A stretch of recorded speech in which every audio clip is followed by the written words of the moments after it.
Hi hello friends, welcome to Athalia Tamil. நம்ம சேனலில் ஆரி work class ஆரம்பிக்கலான்ட்டு இருக்கேன். நீங்கள் யாரும் ஜாயின் பண்ணோம் அப்படின்னா இந்த வாட்ஸ்அப் நம்பருக்கு வாட்ஸ்அப் பண்ணி மற்ற டீட்டெயில்ஸ் தெரிஞ்சுக்கோங்க. இன்றைக்கி நம்ம வீடியோவில் பீட் ஒர்க்கில் ஃப்ளாட் லோடிங்கும் எம்போஸ்டு லோடிங்கும் பார்க்கலாம். அதுக்கு முன்னாடி இப்போ தான் என் சேனலில் ஃபஸ்ட் டைம் பார்க்குறீங்க அப்படின்னா மறக்காமல் சப்ஸ்கிரைப் பண்ணிவிட்டு வாங்க வீடியோக்குள்ளே போகலாம். நான் ஃபஸ்ட்டு இந்த மாதிரி கொம்பு டிசைன் வரைஞ்சி வச்சுருக்கிறேன். ஒரு கொம்பு டிசைனுக்கு வந்து ஜரியில் அவுட்லைன் கொடுத்துருக்கேன். இன்னொன்று கொம்பு டிசைன் வந்து பைப்பிங் த்ரெட் ஒட்டி வச்சுருக்கேன். அது வந்து எம்போஸ்டாக போடுறதுக்கு. ஃபஸ்ட்டு வந்து நம்ம ஃப்ளாட் லோடிங் பார்த்துடலாம். நான் எப்பயும் பீட் ஒர்க் பண்ண இந்த மாதிரி மிஷின் த்ரெட் தான் யூஸ் பண்ணுவேன். ஃபஸ்ட்டு ஒரு பேக் செயின் போட்டு ஆரம்பிக்கிறேன். பாருங்கள், அந்த கொம்பு டிசைன் வந்து நம்ம ஜரியில் போட்டிருக்கோம்ல, அது வந்து எங்கே ஆரம்பிக்குதோ அங்கேருந்து நான் வந்து பேக் செயின் போட்டு எடுத்துருக்கேன், ஆரம்பிச்சிருக்கேன். பாருங்கள், இப்போ ஃபஸ்ட்டு 3 பீட் எடுத்திருக்கேன். 3 பீட் எடுத்து பாருங்கள், அந்த நம்ம கொம்பு டிசைனுக்கு உள் சைடாக வந்து ஸ்டிச் பண்ணுறேன். பாருங்கள், இப்போ வெளியிலேருந்து உள் சைடு இப்படி தான் ஸ்டிச் பண்ணிட்டு வரணும். அடுத்த லைன் அதே மாதிரி தான் ஒரு செயின் போட்டுட்டு ஒரு லாக் செயின் அந்த இடத்துல ஒட்டி போட்டுட்டு பாருங்கள், அந்த ஜரி த்ரெட்டுக்கு பக்கமாகவே ஒட்டி போடணும் அந்த லாக் செயினும். பாருங்கள், இப்போ அடுத்தது வந்து நான் 4 பீட் கொடுக்குறேன். நல்லா வந்து அடியில் த்ரெட்டை இழுத்த மாதிரி கொடுங்க. பீட் வந்து த்ரெட்டு வந்து லூஸாக விட்டீங்க அப்படின்னா பீட் வந்து மேலே தூக்குன மாதிரி ஆயிரும். பாருங்கள், இப்போ வந்து நான் 4 பீட் கொடுத்துருக்கேன் இல்லையா, எல்லாத்துக்குமே வந்து நான் 4 பீடாக வந்து கொடுத்துட்டு வர போகிறேன். ஃபஸ்ட்டு ஆரம்பிக்கும் போது தான் 3 பீட் கொடுத்து இது பண்ணியிருக்கோம். பாருங்கள், பக்கமாக அதை நெருக்கியே வந்து நம்ம போடணும், கேப் இல்லாத. நீங்கள் அந்த ஜரியில் வந்து அவுட்லைன் போட்டிருக்கீங்க இல்லையா, உள்ளார ஜரியில் போட்டிருக்கீங்க இல்லையா செயின் ஸ்டிச்சு, அந்த செயினை ஒட்டியே வந்து நீங்கள் ஸ்டிச் பண்ணிட்டு வரணும். எப்படி நம்ம பைப்பிங் த்ரெட்டில் வந்து அந்த பைப்பிங் த்ரெட்டை ஒட்டியே வந்து ஸ்டிச் பண்ணிட்டு வருவோம்ல, அதே மாதிரி தான் வந்து ஃப்ளாட் லோடிங் வந்து இந்த செயின் ஸ்டிச்சு போட்டிருக்கோம் இல்லையா, அந்த செயினை ஒட்டியே வந்து நம்ம ஃபில் பண்ணிட்டு வரணும். இப்போ பாருங்கள், நம்ம இந்த வளைக்கும் போது தான் கொஞ்சம் வந்து உள் சைடு மட்டும் கொஞ்சம் நெருக்கமாக போடுற மாதிரி இருக்கும். ஆனால் நீங்கள் இப்போ ஆரம்பத்தில் 4 பீடு எடுத்தீங்க அப்படின்னா நீங்கள் அந்த 4 பீடு இப்போ ஸ்டிச் போடுறீங்க இல்லையா, இப்போ ஸ்டிச் போட்டுட்டு நம்ம திரும்ப இப்போ பீடு வந்து லோட் பண்ணுறோம். த்ரெட்டில் லோட் பண்ணும் போது அந்த பீடு வந்து நம்மளுக்கு எந்த இடத்துல வந்து முடியுதோ அந்த இடத்துல ஸ்டிச் பண்ணுங்கள். அப்படி ஸ்டிச் பண்ணும் போது உங்களுக்கு அந்த கிராஸ் வந்து நல்லா வரும். இப்போ பாருங்கள், கொஞ்சம் நல்லா நான் இழுத்துக்கிறேன் அடியில் த்ரெட்டை இழுத்துக்கிட்டு, இப்போ அந்த பீடு எங்கே வருதுன்னு பாருங்கள், இந்த இடத்துல வருதா, அந்த இடத்துல வந்து நான் இப்போ வந்து ஸ்டிச் போடுறேன். அப்படி ஸ்டிச் போடும் போது உங்களுக்கு அந்த பீடு வந்து தூக்கிட்டு வராது, நல்லா வந்து அந்த ஷேப்பில் வந்து டைட்டாக வந்து நல்லா பொருந்தி இருக்கும். அடுத்தது பாருங்கள், பீடு இல்லாத ஒரு லைன் நம்ம ஸ்டிச் போடுறோம் இல்லையா, இந்த ஸ்டிச் வந்து அந்த செயினை ஒட்டியே போடணும். பாருங்கள், நீங்கள் ரொம்ப மேலே தள்ளி போட்டுறக்கூடாது. இப்படி மேலே தள்ளி போட்டிங்கன்னா உங்களுக்கு அந்த ஷேப் வந்து கரெக்டாக வராது. நீங்கள் ஒரு டைம் லோடிங் பண்ணும் போதுமே கொஞ்சம் லைட்டாக வந்து இழுத்துக்கோங்க. அடியில் த்ரெட்டை இழுத்திங்கன்னா பாருங்கள், அந்த பீடு வந்து இன்னும் நல்லா பின்னாடி போய் நம்மளுக்கு செட் ஆகுது. பாருங்கள், இதில் வந்து நீங்கள் 3 பீடாகவும் கொடுக்கலாம். அப்படி 3 பீடாக கொடுத்தீங்க அப்படின்னா உங்களுக்கு கொஞ்சம் நேராக வர மாதிரி இருக்கும். நம்ம 4 பீட் கொடுக்கறதுனால நல்ல அந்த கிராஸ் வந்து நம்மளுக்கு நல்லா வரும். பாருங்கள், நீங்கள் 4 பீடாக கொடுங்க. இப்படி கொடுக்கும்போது நீங்கள் அந்த பீட் வந்து எங்கே முடியுதோ அங்கே வந்து ஸ்டிச் பண்ணணும். பாருங்கள், இப்படி நல்லா அந்த பீடை இழுத்து விட்டு நீங்கள் அங்கே தான் ஸ்டிச் பண்ணணும். அப்போ தான் அந்த பீட் வந்து உங்களுக்கு தூக்கிட்டு இருக்காது. அடுத்தது பாருங்கள், இப்போ போடுற ஸ்டிச் வந்து நான் இந்த மாதிரி தள்ளி போட்டுறக்கூடாது. நம்ம அந்த செயின் ஸ்டிச் போட்டிருக்கேன் இல்லையா ஜரி த்ரெட்டில், அந்த செயினை ஒட்டியே இந்த இடத்துல போடணும். பாருங்கள், இந்த மாதிரி ஒட்டியே போட்டுவாங்க, உள்ளேயும் வெளியிலையும் அந்த ஸ்டிச்சை ஒட்டியே நீங்கள் லோட் பண்ணிட்டு வரும்போது தான் உங்களுக்கு அந்த லோடிங் வந்து நல்ல ஷேப்பாக கரெக்டாக வரும். பாருங்கள், அந்த ஸ்டிச்சை நான் ஒட்டியே தான் லோட் பண்ணுறேன். அந்த லாக் செயின் வந்து நான் அந்த ஜரி த்ரெட்டை ஒட்டியே நான் போடுறேன். பாருங்கள், போட்டுட்டு இப்போ நம்ம அந்த 4 பீடு எங்கே வருதோ அந்த இடத்துல வந்து நம்ம இப்போ இழுத்து விட்டு ஸ்டிச் பண்ணுறோம்.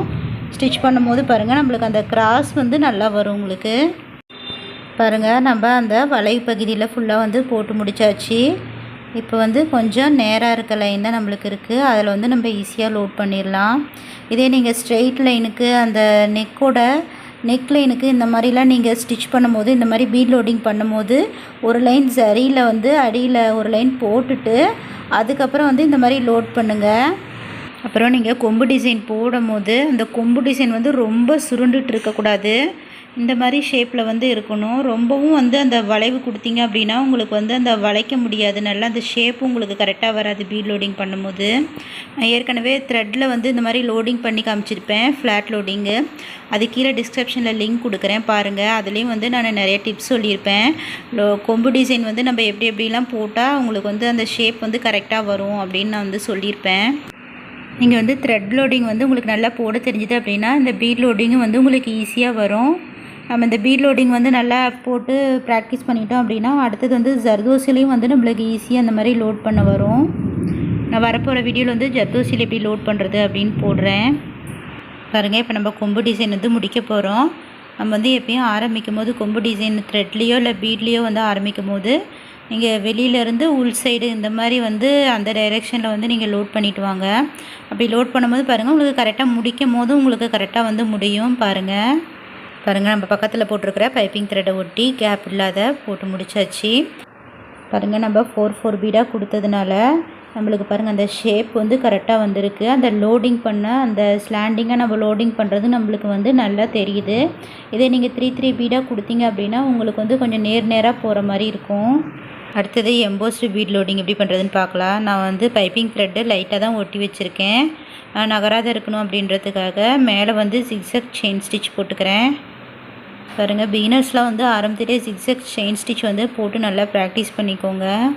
நம்ம ஆரம்பத்திலே வந்து இந்த ஸ்டிச் போட்டு ப்ராக்டிஸ் பண்ணோம் அப்படின்னா இந்த மாதிரி எம்போஸ்டாக நம்ம வந்து த்ரெட் ஒர்க்லாம் பண்ணும்போது நம்மளுக்கு யூஸ் ஆகும் பாருங்கள். இப்போ நம்ம ஃப்ளாட் லோட் போட்ட மாதிரி தான் ஃபஸ்ட்டு வந்து நான் அந்த கொம்பு டிசைன் இருக்கு இல்லையா அந்த இடத்துலேருந்து கரெக்டாக ஆரம்பிக்கிறேன். ஒரு பேக் செயின் போட்டு நம்ம ஃப்ளாட் லோடிங்க்கு வந்து ஆரம்பிக்கும் போது 3 பீட் கொடுத்தோம். இதில் வந்து நான் 4 பீட் கொடுக்குறேன். இது எம்போஸ்ட் லோடிங்னால நம்மளுக்கு இன்னும் கொஞ்சம் பீட் வந்து தேவைப்படும். அடுத்த இதில் லைனில் வந்து பாருங்கள் 4 பீட் கொடுத்தேன்னா அடுத்தது வந்து 5 பீட் கொடுக்குறேன். வந்து 5 பீட் கொடுத்துருக்கேன் ரெண்டாவது லைனில். இப்போ அடுத்த லைனில் வந்து நான் 6 பீட் கொடுக்குறேன். நம்ம நார்மல் லோடிங் பண்ணும்போது நான் எம்போஸ்ட் லோடிங் பண்ணும்போது 6 பீடாக தான் கொடுப்பேன். அதனால் இந்த கொம்பு டிசைனுக்கு வந்து 6 பீடாக கொடுக்குறேன். 6 பீடாக கொடுக்கும்போது நல்லா நீங்கள் கிராஸாக எந்த அளவுக்கு பீட் வந்து முடியுதோ அந்த அளவில் நீங்கள் வந்து ஸ்டிச் பண்ணணும் பாருங்கள். இந்த மாதிரி த்ரெட்டை ஒட்டியே நீங்கள் வந்து ஸ்டிச் பண்ணிட்டு வரணும். பைப்பிங் த்ரெட்டை ஒட்டியே போட்டுவாங்க அந்த ஸ்டிச்சு. அதே மாதிரி உள் சைடும் பாருங்கள் பைப்பிங் த்ரெட்டை ஒட்டியே தான் நான் ஸ்டிச் போடுறேன். வெளி சைடும் பாருங்கள் ஒரு செயின் போட்டு லாக் செயினும் அந்த பைப்பிங் த்ரெட்டை ஒட்டியே தான் போடுறேன். நான் பீடு மேலே வந்து பீடு எங்கே முடியுதோ அந்த இடத்துல போடல, அந்த பைப்பிங் த்ரெட்டை ஒட்டி தான் போடுறேன் பாருங்கள். இந்த மாதிரி கொஞ்சம் நல்லா அடியில் த்ரெட்டை இழுத்த மாதிரி நீங்கள் லோட் பண்ணுங்கள். அப்படி லோட் பண்ணும்போது பீடு வந்து தூக்கிட்டு இருக்காது, இல்லைன்னா வந்து அந்த பீடு வந்து தூக்கிட்டு இருக்கும். அப்புறம் வந்து அந்த கரெக்டாக நம்மளுக்கு அந்த லைனில் ஷேப்பாக வராது பாருங்கள். நான் இந்த இடத்துல செயின் போடும் போது தள்ளி போடாத இந்த பைப்பிங் த்ரெட்டை ஒட்டியே போடுறேன். அந்த மாதிரி தான் நீங்கள் போடணும். அப்படி போடும்போது தான் உங்களுக்கு அந்த ஷேப் வந்து கரெக்டாக வரும் பாருங்கள். உள் சைடு போடும்போது அந்த பீடு வந்து 6 பீடு எந்த அளவுக்கு நீங்கள் வைக்கிறீங்களோ அந்த அளவுக்கு வந்து நீங்கள் போடுங்க பாருங்கள். நான் 6 பீடு வைக்கிறேன். அந்த 6 பீடு வந்து எங்கே வருதோ இழுத்தா அந்த இடத்துல வந்து ஸ்டிச் போடணும். இந்த சைடு நீங்கள் வெளி சைடு வந்து ஸ்டிச் போடும்போது அந்த பைப்பிங் த்ரெட்டை ஒட்டியே வந்து ஸ்டிச் போடுங்க பாருங்கள். நான் பைப்பிங் த்ரெட்டை ஒட்டியே வந்து ஸ்டிச் போடுறேன் பாருங்கள். அடுத்தது 6 பீடு வந்து நான் போட்டுட்டேன். இப்போ அந்த இடத்துல எந்த இடத்துல வந்து அந்த 6 பீடு முடியுதோ அந்த இடத்துல அந்த பைப்பிங் த்ரெட்டை ஒட்டி ஸ்டிச் போடணும். அதே மாதிரி வெளி சைடும் அப்படி தான். இந்த கிராஸ் வந்து உங்களுக்கு நல்லா வரணும். இந்த கிராஸ் வந்து இந்த மாதிரி கரெக்டாக எல்லாம் ஒரே மாதிரி வந்ததுனா தான் உங்களுக்கு அந்த ஷேப் எல்லாம் வந்து கரெக்டாக வரும். பார்க்குறதுக்கு வந்து ஒர்க் நீட்டாகவும் இருக்கும். நீங்கள் வந்து இந்த சைடு தள்ளி போட்டுறக்கூடாது. இங்கே பாருங்கள் இந்த மாதிரி தள்ளி போட்டிங்க அப்படின்னா பீடு வந்து தூக்கிட்டு இருக்கும். பாருங்கள் இந்த பீட் வந்து எந்த இடத்துல முடியுதோ அந்த இடத்துல வந்து நீங்கள் ஸ்டிச் போடுங்க தள்ளி. உங்களுக்கு வந்து அந்த மாதிரி போடும்போது நடுவில் பைப்பிங் த்ரெட்டும் உங்களுக்கு தெரியாது. அதனால் நீங்கள் வந்து போட்டு ட்ரை பண்ணி பாருங்கள் இந்த மாதிரி. இப்போ பாருங்கள் அந்த 6 பீடு எங்கே முடியுதோ அந்த இடத்துல வந்து நான் ஸ்டிச் பண்ணுறேன். அப்படி ஸ்டிச் பண்ணும்போது உங்களுக்கு அந்த கிராஸும் வந்து அந்த ஸ்லாண்டிங்காக வந்து உங்களுக்கு கரெக்டாக வரும். பீட் லோடிங் வந்து ஒன்றும் ரொம்ப சிரமம் இல்லை, ரொம்ப ஈஸி தான். நீங்கள் வந்து 6 பீடாக எடுத்து போடுங்க, உங்களுக்கு ரொம்ப ஈஸியாக இருக்கும். பாருங்கள், நீங்கள் ஆரம்பிக்கும் போது எத்தனை பீடு எடுத்தீங்களோ அதே மாதிரி தான் நீங்கள் முடிக்கும் போதும் அத்தனை பீடு வச்சு முடிங்க. அடுத்தது பாருங்கள், இந்த இடத்துல ஜாயிண்ட் ஆகும் போது இந்த மாதிரி கரெக்டாக நம்ம எப்பயும் போடுற மாதிரியே போட்டுட்டு வாங்க. வந்து நம்ம வெளியிலேருந்து உள்ளே இந்த மாதிரி வந்து பீட் லோடிங் பண்ணும்போது பாருங்கள் நம்மளுக்கு வந்து அந்த ஷேப் கரெக்டாக வந்துடும்.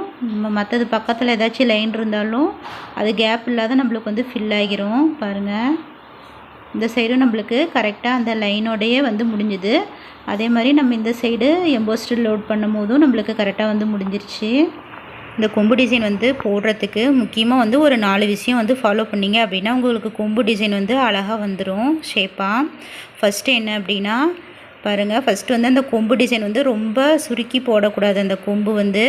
ரெண்டாவது வந்து நீங்கள் பீடை லோட் பண்ணும்போது வெளியிலேருந்து உள்ளே அந்த மாதிரி வந்து மெத்தடில் லோட் பண்ணணும். மூணாவது வந்து நீங்கள் ஆரம்பத்துலேருந்து எத்தனை பீடு எடுத்து போடுறீங்களோ 6 பீடுனா இப்போ 6 பீடே வந்து ஃபுல்லாக முடிக்கிற வரைக்கும் நீங்கள் போடணும். நாலாவது வந்து நீங்கள் நல்லா ஸ்லாண்டிங்காக அந்த பீடு 6 பீடு போடுறீங்க இல்லையா, அந்த பீடு வந்து எங்கே முடியுதோ அந்த இடத்துல நல்லா இழுத்து விட்டு ஸ்டிச் பண்ணணும். அந்த மாதிரி ஸ்டிச் பண்ணும்போது உங்களுக்கு வந்து லோடிங்காக அழகாக வரும், நல்ல ஷேப்பாகவும் வந்துடும். பாருங்கள் இப்போ முடிக்கும் போது நான் ஒரு 3 பீட் கொடுத்து முடிச்சிடுறேன். அவ்வளோதான், எண்ணெய் போட்டு முடிச்சிக்கலாம். இப்போ பாருங்கள் நம்ம வந்து எம்போஸ்டாக லோட் பண்ணுறதுக்கும் ஃப்ளாட் லோடுக்கும் நம்மளுக்கு வந்து டிஃப்ரெண்ட் தெரியும். அவ்வளோதான் ஃப்ரெண்ட்ஸ், முடிச்சாச்சு. இந்த வீடியோ உங்களுக்கு யூஸ்ஃபுல்லாக இருக்கும்னு நினைக்கிறேன். யூஸ்ஃபுல்லாக இருந்துச்சு அப்படின்னா மறக்காமல் லைக் பண்ணுங்கள், உங்கள் ஃப்ரெண்ட்ஸ் அண்ட் ஃபேமிலிக்கும் ஷேர் பண்ணுங்கள், கமெண்ட் பண்ணுங்கள், மறக்காமல் சப்ஸ்கிரைப் பண்ணுங்கள். பக்கத்தில் இருக்க பெல் பட்டனை கிளிக் பண்ணிவிட்டு அதில் ஆல்ன்ற ஆப்ஷனை செலக்ட் பண்ணுங்கள். அப்போ தான் நான் போடுற வீடியோ நோட்டிஃபிகேஷன் வந்து உடனுக்குடனே உங்களுக்கு வரும். தேங்க்ஸ் ஃபார் வாட்சிங்.